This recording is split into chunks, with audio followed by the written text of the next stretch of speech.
Well, my friends, it's been a long day. I am home from slaving for the man who's keeping us down. Hence the red flannel. This kid at work named Caleb, he writes electronic music on his telephone while he's at work. He said it looked like a lumberjack with this on. And I said, well, I'm a Twin Peaks fan, so I'll take that as a compliment. He laughed, not knowing what the hell Twin Peaks was. So I had a surprise when I came home, and it was a package. So this was a package that I ordered a long time ago. There's another one of those where I had to pay like $8 a month or whatever on PayPal because I was so broke. I couldn't afford to pay for it all at once. I think it's paid for now. It should be. It's been so long. But it was one that, it was just one of those rare ones that I had to pre-order. I had to throw caution to the wind. I couldn't depend on the mysterious Terry Mulford or the benevolent Tim Tolbert. So it came today. I don't know if there's any videos about it on YouTube yet. Probably is. Probably several people got it way before me. But it shipped out pretty much close to street date. It was supposed to be July, early July, yeah. So, and July 5th, I guess, constitutes early July. So, and it says this from Jesse Nelson. I hope I'm not destroying anything important. It's a very sharp X-Acto knife. Very interesting. Okay, so let's see what I got here. This is supposed to be some super duper fancy edition of a film that I've been into for many years. I had a beat up used VHS. They got it at a Cockbuster video clearance sale. And then Anchor Bay did a brief run on DVD. I still have the DVD. I'm selling it. It's fetching a pretty high price, but no one can afford to pay it. And now that this Blu-ray's out, it's probably the price will probably get even lower. But I don't need it anymore. So as soon as I heard this was coming out, I put it up for sale. So since I said it's Jesse Nelson, I guess you can guess it's DiabolikDVD, who I've been a regular, albeit sporadic, customer of for many years.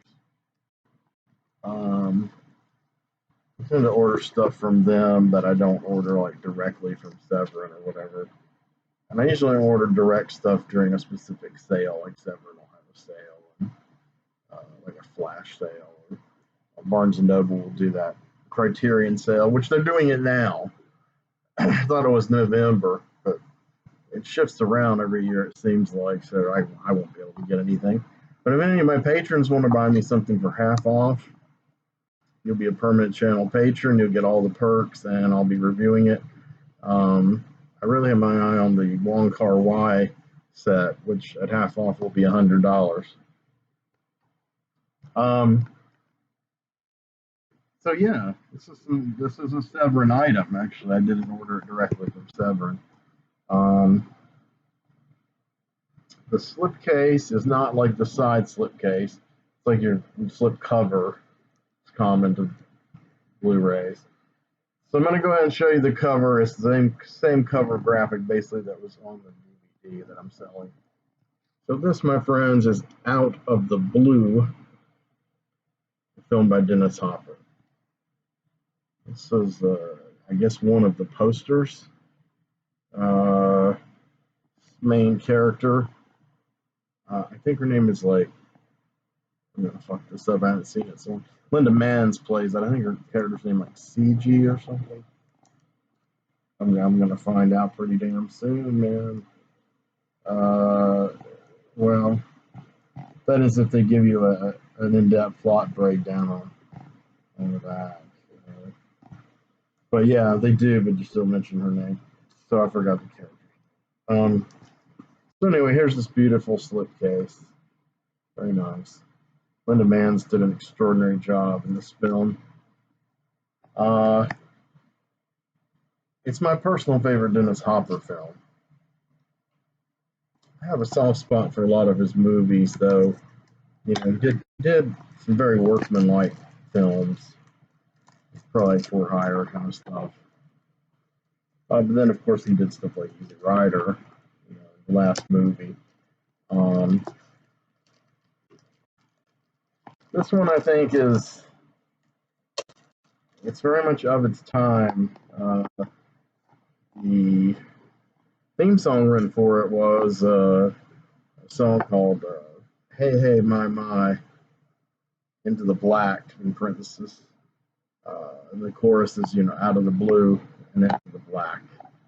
And it was written and performed by Neil Young. It's one of his heaviest songs, guitar wise, and it's kind of his survey of the punk rock scene. He was not a part of, but he approved of and was fascinated with.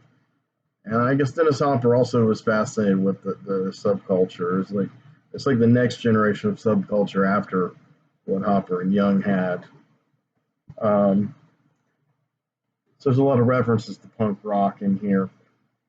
Let's look at the cover first of all. We'll get some. So this is a young lady. She's 15. The only adult she admires is Johnny Rotten. Out of the Blue, a Dennis Hopper film. It's an official selection of the Festival de Cannes. Wow.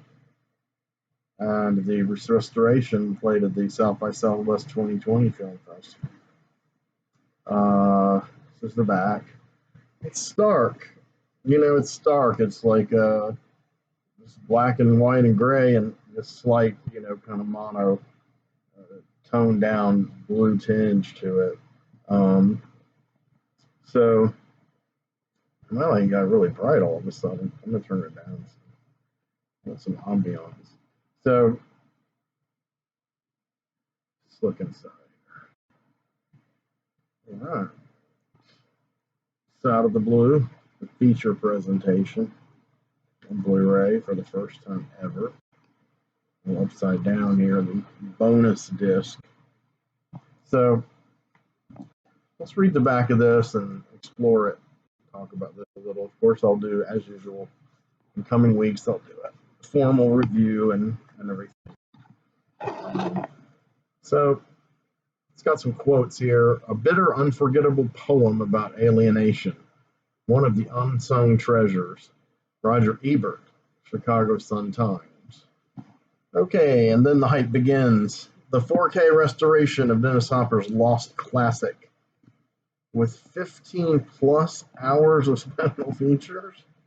What the fuck, man? That's like as many as in the first Spider-Man movie. Okay, so here's their little blurb.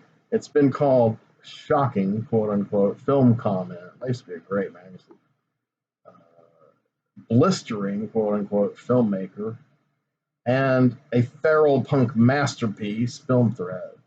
You can always rely on Chris Gore for a hyperbolic quote. Yet remained virtually unseen for over 40 years. Now experience this quote unquote haunting portrait of juvenile delinquency that ranks among the most powerful in American cinema, says Chicago Reader. From actor-director Dennis Hopper, as it's never been seen before. Linda Manns, more quotes ahead, gives one of the greatest teenage performances of all time, film comment. I agree with that.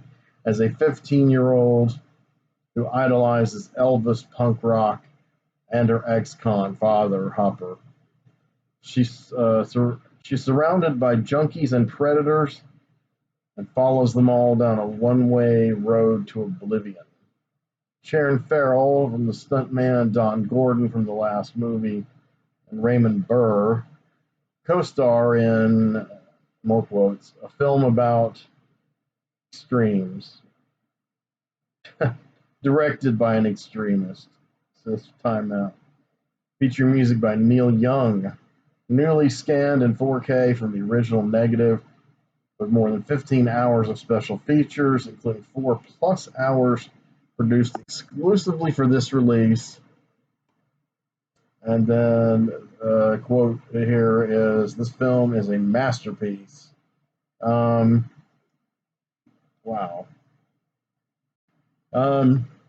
This made me want to see it pretty bad. I might have to slap this on tonight. Now, due to my kind of waning, aging eyesight, I have trouble with these little tiny writing here. So I'll read what I can. Special features disc 1. Audio commentary with writer-director Hopper, executive producer somebody, and someone else's name I can't read. I think it's distributor. I'm theorizing that might be the audio commentary that was ported over from the Anchor Bay disc that I have. Now, audio commentary with Film Institute. Yeah, I can't read that. Film Scholar. Okay, it's a Film Scholar. I can't read their name. Audio commentary with film writer Kat Ellinger. She is all over the damn place, man. I can tell you a funny story about Kat Ellinger. Not a mean story or anything like that, or gossipy, but a funny story. But I won't right now. She did a great job on that Libido Blu-ray that I just did the unboxing for recently. I have to say that I've kind of watched the arc of her career. She really kind of started like I did, just kind of, just scrappy kind of DIY, just movie reviews, for different outlets. And then she ended up becoming an editor of a sometimes in print and always online magazine called Diabolkal, which was mainly run by women, with her and Sam Dane and my friend Heather Drain, who's just a wonderful person and writer, and missed on Facebook very much so. Her boyfriend Chuck, or CF Roberts, is also cool as hell. Very creative. Kat, I got to know a little bit, and I actually was entrusted with the with the assignment when I was a moderator of a certain infamous and rather large Facebook cult movie group, where I actually met a lot of my current friends and people who are in my film group. It's a good networking experience. It began as we all began in Ryan Wayne's Grindhouse group, and then one of the dudes will remain nameless due to bad blood. He founded this other group, and he eventually made me a moderator. And I met a lot of great people there. But Kat Ellinger was kind of coming up through the ranks at that time with Diabolik, and one of her things that she was posting a lot about was, from a feminist point of view, approaching these films and the lack of female film writers and commentators that were on these releases, doing the liner notes, doing the audio commentaries. There really wasn't like a female Tim Lucas or female Troy Howarth. I mean, there's barely a male Troy Howarth, but I mean, there wasn't anyone. And she was right, and eventually she kind of took the reins. I mean, Sam Dane did some material. Some other women stepped up, some scholars who weren't part of that scene. But the people came out of that kind of, I call it a zine because that's kind of what it started as, Diabolik. And there were other writers and people that were pretty cool who were involved. Jerome Routure, and I think I'm still friends with him on Facebook. And this other cat that I really dug his writing too. And then there were a few guys I really strongly disliked. But other than Heather you know, they didn't really care for me all that much. I guess I just maybe because I was in that cult movie group and surrounded by those kind of people who are running it, I came off as just not very serious minded, you know, deeply unserious. But quite the contrary. I mean, I'd been doing this. I was following the arc that Cat's following, you know, 20 years earlier, and I ran out of desire to keep pushing it. You know, I could have maybe gotten to that point, and that was my goal, was to, you know, I was very influenced by people like Tim Lucas and Stephen Pukalski. I guess Blue Review is really the closest now I have to fulfilling that on video, and I like this venue a lot. I'm able to speak freely and conversationally, while also hopefully knowledgeably, and where I'm not knowledgeable, I'm going to cop to it. But I just want to say, you know, we invited, well, I was entrusted to invite Kat to speak, to like join and speak at our group about, I forgot what the topic. This guy had theme weeks, and he was really obsessed with them. And I texted her, and she just said, you know, I'm too busy. There's too much on my plate. I'm like, no problem. She and I were friends then, and I mean, Facebook friends. And I was also I still am Facebook friends with her under another account that I keep in case of being banned. But she was very gracious. I think the guy who ran the cult movie group was a bit intimidated by her, and I think it was ironic. You know, they're both British. This guy goes Scottish, and she has a very, you know, I like her accent, and at that time she had a very punk rock look, very blue hair and a lot of tattoos, and I thought she was really cool. But when I debuted, I'm going to tell the story real quick. When I debuted my Flickr Street, Henry Covert's Flickr Street Facebook page, the very first portrait I put up was a drawing I did of one of my major characters, Ellinger, and the arc is called Ellinger, the story arc that introduces him on camera, kind of. I got tons of these videos about Flickr Street if you're interested, but you can also go to the website, www.henrycovertsflickerstreet.net, because it's now up and running finally. It has material on it and the art. So anyway, Kat's husband came at me on my Flickr Street page and threatened me and threatened litigation against me for stealing his name, or trying to steal his name. At first, I thought he was joking, and then I found out, and I'm not trying to slander anyone. I'm not saying this is a fact in case Kat hears about this. I'm not saying this is the truth. I had heard, perhaps erroneously, that he had quite the drinking problem, and he did speak publicly quite a lot about his love of being smashed. I mean, I have too at times, for that matter. And so I thought he was just having a go at me, because he was a Brit. He was having a go at me. He was taking the piss, and then he got kind of mean. I mean, he turned into a kind of a mad dog on me. I said, man, you don't own a fucking copyright on a name. Leave me the fuck alone. This is my character. And he wouldn't stop, so I had to.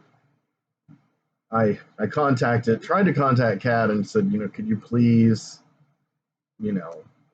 ask your significant other to cease and desist with this. I respect you. I like you. I know it's just awkward. I never heard from her, so I blocked her. I was kind of annoyed. And of course, I blocked him. And there was another family member, another Ellinger involved, and I don't know if it was the husband's brother or something. There were two of them, but this is what's weird. There were either two of them, like the husband and the husband's brother or cousin with the same last name, or it was the same guy using two different first names, or maybe he had two accounts. One was his legal first name and one was his nickname. And see, I'm not naming him I'm not even giving his full name because it's not worth going into. But I'd like to apologize for Kat for blocking her. Um, so I've tried to atone karmically by calling out in a good way her great works to do with this same field that I'm working in myself with cult movies, and I appreciate and respect how far she's gotten and her brilliance and knowledge and tenacity. I don't know anything about her personal life. Uh, I felt at the time that if you were, this is perfectly only my opinion, I would apply it to myself as well, and I kind of should have in a way in the 90s. If you're on this road and you're doing it all yourself, just on the strength of your talent, you don't have a degree, you don't have tons and tons of connections, you're networking, you're just trying to build a following and get your voice heard. Um, I feel having a significant other who's publicly undermining your fans and your colleagues is a liability and should be. I'm not saying you need to dump them for your career, but depends on how far gone they are. I should have done that in the 1990s at the time. Someone that I lived with in a relationship when I started doing all this, was real encouraging at first. And then our relationship kind of got sour, but she was still kind of a scenester and, riding along with it. And, to the point where, she thought she had a shot with Matt Fraction, who's now a famous comic book writer. At that time, he worked at a comic book store, and he was assisting this event where Neil Gaiman spoke, and I had interviewed Neil Gaiman, and my then ex, barely an ex. I mean, we weren't even having relations. Uh, but yeah, she jumped on it because I knew Mike Diana. I met him. I sought him out at Neil Gaiman's suggestion, and Matt Fraction kind of, being part of the comic book store, the con, he helped put the event together, and I thought he was an okay guy. I didn't have a real high or low opinion of him, but we got along. But my ex, became madly infatuated with him, and wanted to gain egress. Is that the right word? Ingress or egress? Wanted to gain access to these people through me, just for her own glorification. She didn't really have any plans to build a career as a writer, as a journalist as I did. So I had to break up with her, for a variety of reasons. But the depression of the break did hurt me and set me back. But at the same time, within a year of her, me ejecting her from the place I lived, I was able to get some major articles published and major works done.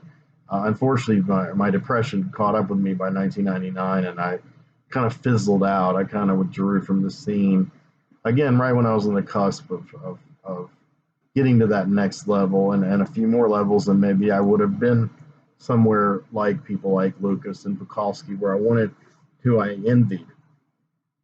The long story short is I think Kat Ellinger's done a great job, and I think no matter what, personal thing with her or with her husband or me or anything online, I respect her work. So it's interesting to see her once again on this, and again from a feminist point of view. And I mean, when I say that, I don't mean a virtue signaling way. You guys know I'm a strong far leftist. I'm pro feminism, but I'm not third. I'm anti third wave feminism. I'm not a feminist like a Hillary Clinton feminist or anything like that. That's not my thing. To me, that's chauvinism in reverse and misandry. It's just my opinion. I'm old school feminism in the sense of equality. Um, so, but Kat is good at teasing out the themes in these movies and putting them through that lens, but not sticking just to that, because she has all the facts like Tim Lucas, which when my brain is working, I do too. But just the bombardment of facts. But she always is careful with context, and I think being British, she also has a certain slant on it. Um, you know, uh, yeah, she's cool. So anyway, I'm glad I just now found out she did the audio commentary. So that's the reason I'm kind of going on the spontaneous thing about her, is because I was surprised, because I had just been listening to and praising on Facebook her work on the Libido Blu-ray, which I'll happily review soon. So this is great news. So now you know a little bit more about me and my connection with these, other writers like Kat Ellinger and Matt Fraction, and you're probably like, who gives a damn? Okay, so where are we here? A vintage Dennis Hopper interview.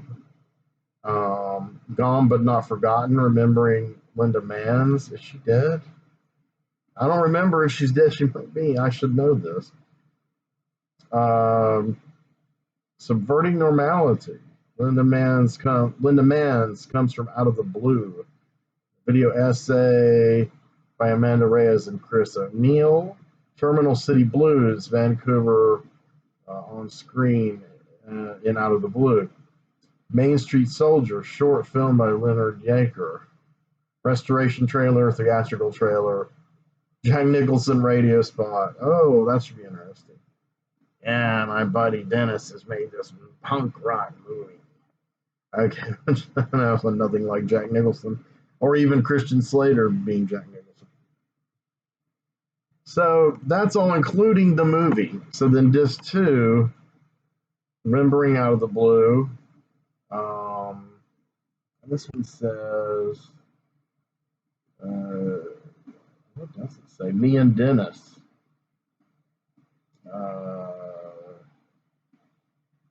I really can't read the rest of this. I'm gonna be straight up with you guys.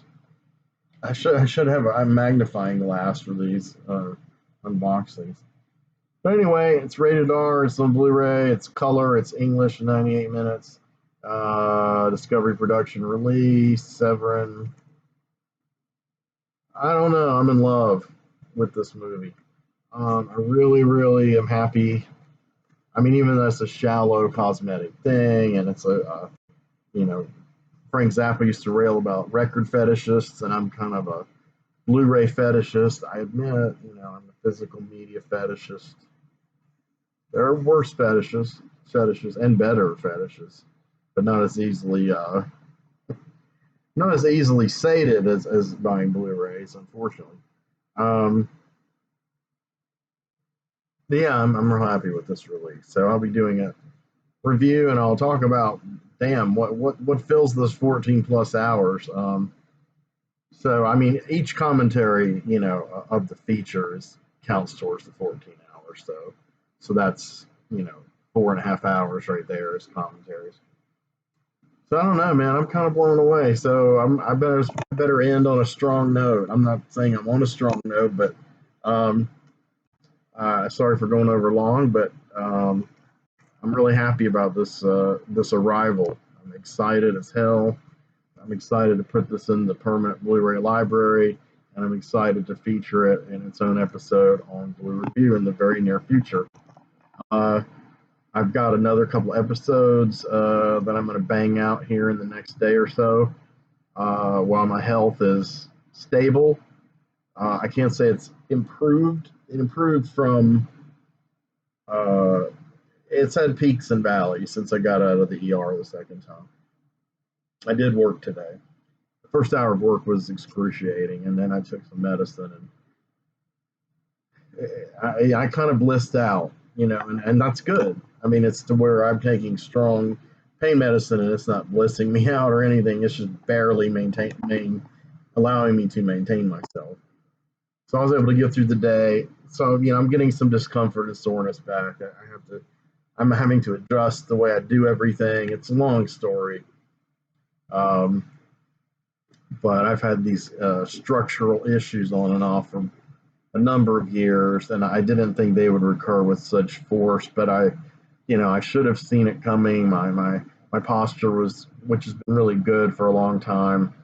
My posture's been kind of slovenly, and I've been sedentary. I've gained a lot of weight, and haven't exercised much, and I haven't really been careful about how I moved ergonomically.